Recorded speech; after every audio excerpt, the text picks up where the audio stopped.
began, and you were doing the voiceovers and stuff for things, you had to deal with impenetrable scripts. I mean, terrible scripts. Yeah. When I first made my living, it was doing a lot of voiceovers for stuff. And, well, you'll never have sullied yourself in this way, Kate, but I voiced a few video games, and they are the job from hell, because if you voice characters in a video game, you've got to give them all the options.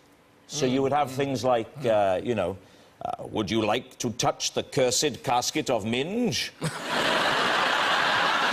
But you've got to cover the options. Behold, the cursed casket of Minge. Are you in the mood for a cursed casket? I notice you've not looked at the cursed casket of Minge. I spot Minge. Do you have a cursed casket? And this goes, I mean, it's like a phone directory. It's soul-destroying. Terrible work. Again, no nominations. Because you are a genuine big science fiction fan, aren't you, Simon? So, when you got the call for Star Trek, you were genuinely excited. We've got a picture that you took of yourself trying on the costume. Oh, you can see that, the phone hands there, like that. It's like taking my own. Do you like Star Trek? Yeah. Do you? Mm-hmm. You don't have to say that. I like the ears dudes and stuff, yeah. Yeah, ear dude suggests not a huge fan. Even I can stretch to Spock. The ear dude. Ear dude. You were doing so well. The ear dude and the rocket ship and the Martians, you really dig that stuff. Yeah. But no, you love Star Trek. I grew up watching it. It was on every night at 6 o'clock. And we'd have competitions to see. I'd be on the phone with my buddy at his house, and we'd be both have it on Channel 2, and it was on at 6 o'clock. We'd have a competition to see who could scream out the episode the soonest. Yeah. Well, now, listen, we alerted each of you to the fact that you are both Star Trek fans.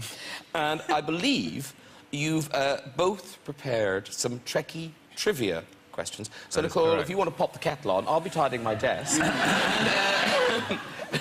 Simon, have you got your questions? I have. Tom? Oh, I left. I'm sorry. I left them in my dressing room. Very good. Oscar winning. If only there was some way to transport you there quickly. Hey, wait a minute. The guy who plays Scotty might know how to get my body broken down into molecules, transported to the dressing room and back, and I could get the questions that way, perhaps. I have some experience of matter transfer. In fact, I've taken the liberty of bringing with me my own personal transporter. Oh, wow. So let's just energize.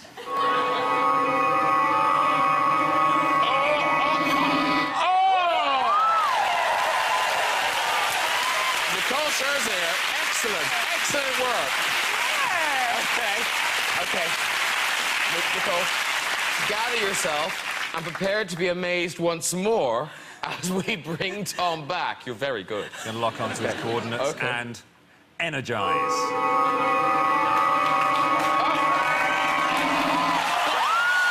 Got it! That was amazing! It sort of diminishes the film, doesn't it? I don't know. You English talk shows are way advanced. You know, I've always wanted to meet a movie star, and I've always wanted to ask a movie star one question and one question only. Make it a good one. You see, like, sometimes when they do love scenes, do they do them for real? Sometimes. Sometimes. They must do! Like, Graham, you must have seen a few films and said, that looks a bit real. Here's the thing. I think it would be impossible if... I mean, I don't know if maybe some... I mean, not in my experience. I'd audition, certainly. No, but I have a feeling that, you know, it's so technical. I would think that, you know, there's all these gaffers and lighting guys. Yeah, but what about a married couple? Like, for example, you know... Definitely not. No? What are you talking about, Danny? Watching telly. Another thing I wanted to ask a really big American movie star. Inspired by that. Inspired by that? No. Inspired by that, of course. Oh, no. Is dogging really big in the USA? Wait,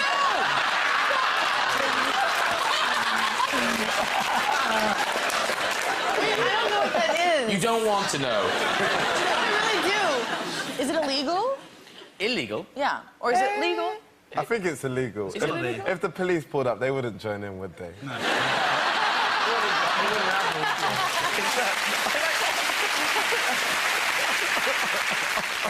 Often in this situation, people are always saying, tell us a funny story about... The truth is, honestly, all the funny stories are in the film.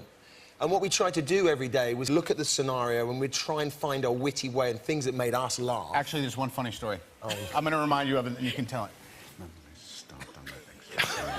Yeah. Go. Don't share it. Chacho Gold. No, you tell it. No, I'm not going to tell We're it. both going to tell it. Like a I'll tell it.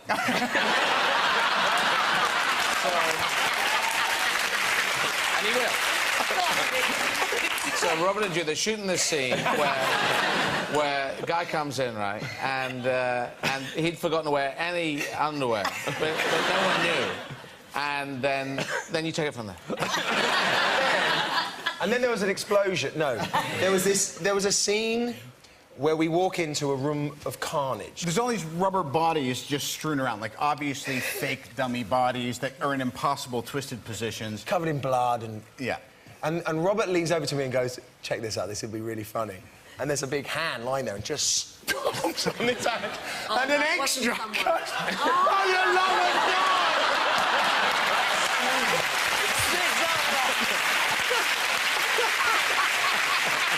And the other thing I love is that, like, lots of actors, they kind of moan about the transition lifestyle, having to live in hotels and da-da. But presumably you quite like it, because you grew up in hotels. I did. My dad's here. I can't see him, though, but my dad's here. He was a very hotel quiet manager. now. There he is! Yay, Dad! Woo! My dad was a hotel manager, so we grew up in hotels. Is it a nice life? Because presumably you don't have to clean up or anything.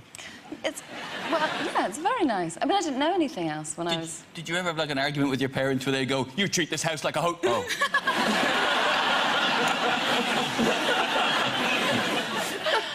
And how old were you when you got out of hotels? Dad? 13. No, because we moved into... So I stopped talking to my dad. So you're allowed to talk to your father. Oh. It's all right. No, but when we moved back to London, it was like when I was like 7.5. Oh, really? OK. Yeah. Is this comfortable for you, this conversation? Is this more or less comfortable than watching the film with your daughter in it about sex addiction? What was... Oh, actually, has your dad seen it? No, Dad's not allowed. No. Can I just say, I'm not a father, but really don't see it. Don't. I can't imagine a father enjoying it. I'm embarrassed for you. I mean, there's nothing worse than It's very that. good. And if she's nominated for an Oscar, you can go to that. And you'll enjoy that. It'll be great. I don't watch other people having sex with my mum and dad. So... Other people having sex with your mum and dad?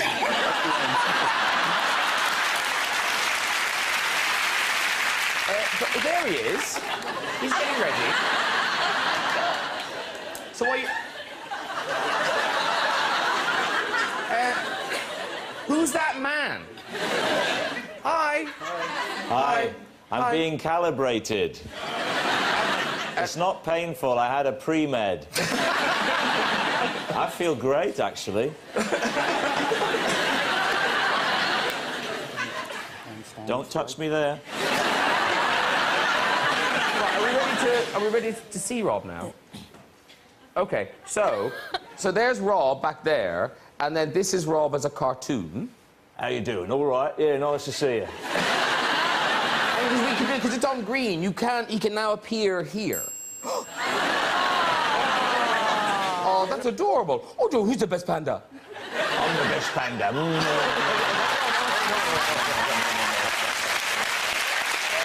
Oh, lovely. OK, let's put you on the sofa. Let's put you on the sofa. Go over and stand on the sofa. There you are! You see, look, Jamie's so good at it. Look at Jamie. Oh. Hello, Kate. How you doing? All right? I'm fine. Look, I was having a little look around backstage. I found a bra, love. Is it yours? OK, I'm going to make you do a little bit of dancing. Let's put on a little bit of music and watch a panda dance. Oh, my God. Oh. Beautiful. Let me join in. Oh!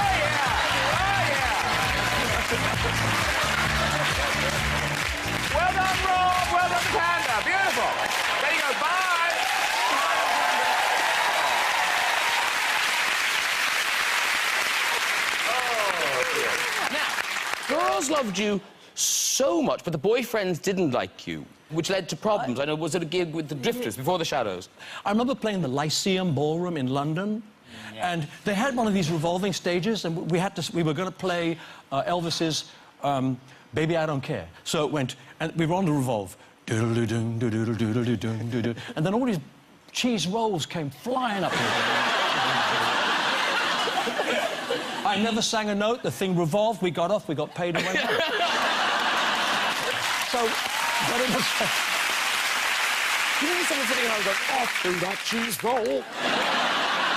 I didn't realise till I read this, that you were in a boy band. You were in two.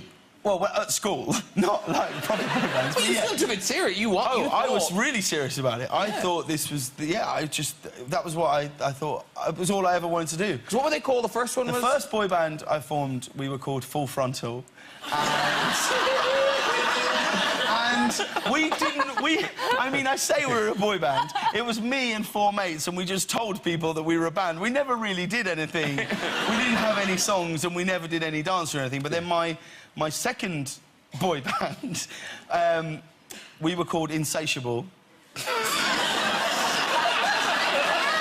Why? Why? Because you just can't get enough. And you really can. But we used to rehearse like all the time. And you did gigs. You did gigs. We did so like... actually did play. Oh yeah. We were a boy band. We sung and danced. That's it. Yeah. We were like the Backstreet Boys. Okay. If they were worse. Okay. And and we like had original songs, and we would do dance routines, and we played about 8 gigs. I mean, 3 of them were like Gav's mum's barbecue. Do you know what I mean? They weren't like proper gigs. But well, I mean, we really took it seriously. You did. Some of the lyrics are in here. Do you remember some of the lyrics? Yeah, I wrote them. Do you remember the lyrics to "Girl, Are You Ready"? Well, Girl, Are You Ready? That's brace yourself in fancy language. You haven't heard the lyrics. Wait till you hear the lyrics. I remember saying we had a guy called Matt who would play keyboards, and we would write the songs together. He wouldn't be on stage. And I remember saying to him, this is how seriously I took it. I said, we need like a song that's like a chant that's as big as Let's Get Ready to Rumble. On my life. Wow, such aspirations. The song was called Girl, Are You Ready? And it went,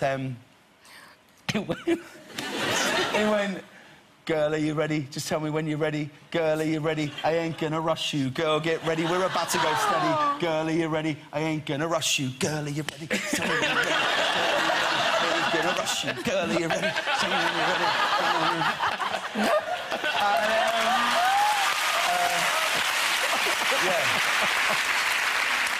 And Frodo, you'll love this. This one here. Aston Marigold. He could be a neighbour. White Harmony. He lives in Hobbiton. He was discovered in Middle Earth's Got Talent.